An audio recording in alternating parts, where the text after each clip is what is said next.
Oke, well, hello YouTube, gue Yona. It's been a long time gue kayaknya nggak upload video di channel ini. Ini channel galeri gue, jadi suatu saat gue pengen lihat, oh ini gue pada masa lalu gitu. Gue pada masa berkembang. Salah.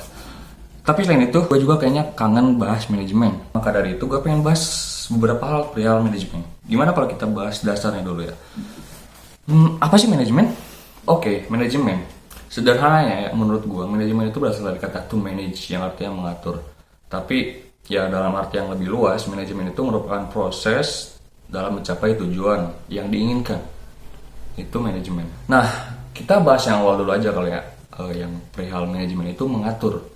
Dari manajemen itu mengatur, pasti akan timbul banyak pertanyaan. Kayak, apa yang diatur? Kenapa harus diatur? Siapa yang mengatur? Siapa yang diatur? Juga bagaimana cara mengaturnya. We go to the first one. Apa yang diatur dalam manajemen? Yang diatur dalam manajemen adalah semua unsur-unsur manajemen. Nah, unsur-unsur manajemen itu ada apa aja sih? Banyak ahli yang berpendapat, tapi pada umumnya unsur manajemen itu biasa disebut dengan 6M. Apa aja? Man, money, method, material, machine, and market. 6. So, what is man? Oke, kenapa man, manusia diatur? Karena manusia itu adalah pihak atau unsur yang membuat tujuan dan juga yang membuat tujuan itu dapat tercapai dengan cara memanfaatkan unsur-unsur lainnya seperti money, method, material, dan lain-lain. Itulah kenapa gue menyebutkan kalau man atau tenaga kerja atau manusia adalah unsur yang paling penting dalam manajemen untuk diatur. Kemudian yang kedua, money. Money itu ya modal, tapi juga ya gak sederhana itu. Dalam prosesnya yang setelah berkembang, bukan hanya modal yang diatur dalam manajemen. Semua perihal uang kayak gaji tenaga kerja, pembelian alat, pembelian bahan, pemeliharaan alat, itu kan membutuhkan uang dan itu diatur dalam manajemen. Oke, yang ketiga, material. Kenapa material diatur? Ketika kita membuat sesuatu, pasti ada bahan bakunya. Dan itu adalah yang disebut dengan material. Itu harus diatur agar kita ketika membuat sesuatu atau memproduksi sesuatu atau membangun sesuatu, dapat membangun atau membuatnya secara maksimal dengan kualitas terbaik. Yang keempat, mesin.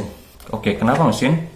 Karena mesin dapat meringankan dan mempermudah, membantu semua pekerjaan yang dilakukan oleh manusia. Dan jika dilihat dari sudut pandang manajemen, bahkan terdapat efektivitas yang lebih dalam menggunakan mesin. Oke, kemudian yang kelima, metode. Metode adalah cara bagaimana kita melakukan proses-proses usaha. Entah itu kalian produksi sesuatu atau kalian mendistribusikan sesuatu, pokoknya dalam bentuk usaha, pasti kalian akan menggunakan metode. Misalnya, bagaimana metode membuat daging kembung. Kalian kalau di kuningan pasti tahu daging kembung. Nah, ketika kita mengatur metode membuat daging kembung yang paling baik, yang paling benar, maka nanti akan tercapai efektivitas baik itu dari segi biaya, bahan, alat, tenaga kerja, dan lain-lainnya. Kemudian yang terakhir adalah market. Kenapa harus diatur? Ketika kalian sudah berhasil memproduksi sesuatu, kalian akan memikirkan bagaimana cara memasarkan produk kalian agar sampai di masyarakat, agar dikenal oleh masyarakat, agar disukai oleh masyarakat.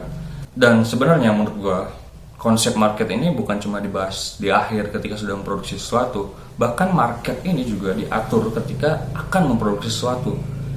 Misal, di Indonesia sekarang pasarnya apa sih yang lagi ngetren atau yang lagi dibutuhkan oleh masyarakat sehingga barang-barang yang kita produksi itu dapat bermanfaat atau juga pemasarannya dapat berlangsung secara luas. Biasanya barang-barang yang dibeli hampir oleh semua kalangan, biasanya barang-barang yang dibutuhkan oleh mereka, seperti yang paling dasar, seperti pangan, seperti itulah. Kayaknya ini video udah lama dan sepertinya udah cukup dulu.